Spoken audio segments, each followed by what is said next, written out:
verse 1 John 4:19. We love him because he first loved us.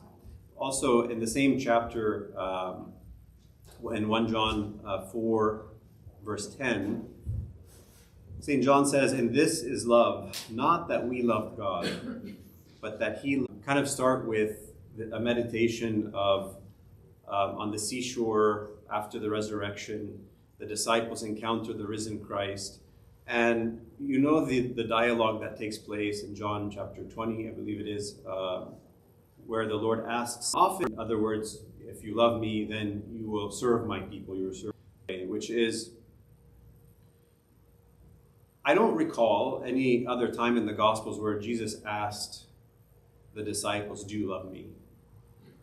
And he asked them about things like, "Who do men say that I am?"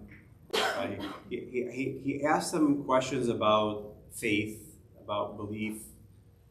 Right? And if we again just reflect with me as to why at this moment does he ask them, "Do you love me?" Right? And of course he's asking it to Peter, but by extension he's asking it to all of the apostles and to all of us.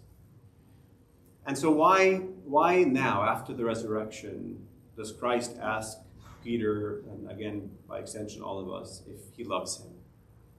And I think, again, this is sort of my meditation, but I think that because he couldn't have expected them to fully accept or understand the extent of God's love until this moment, right? Until after the cross, until after the resurrection and the hope restored after the cross. Right? That sort of, not only do they, we know that Peter and the other disciples were in a period of tension, right? After the passion and waiting for it, and then the resurrection and the witnesses of the resurrection, and then this period before the ascension, and then after the ascension, waiting for the promise of the Holy Spirit. This was a very sort of tense period in the spiritual lives of the apostles. A lot of uncharted territory for them.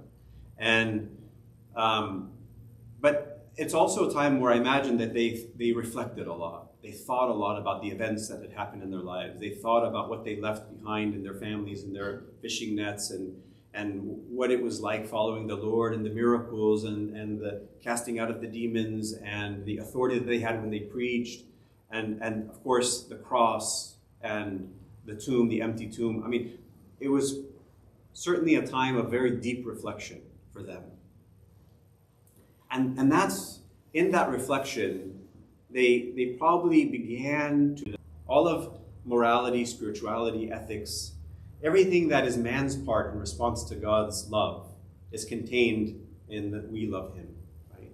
So we have to always sort of look at everything in our spiritual lives, in the Bible, through this funnel, right? And at the core, or at the mouth of this funnel, is love, right? Divine love.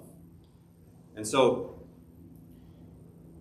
everything in our life is a response to God's love, which means that if our love is weak, then our receptivity of God's love is weak, or our understanding and acceptance and experience of God's love is weak.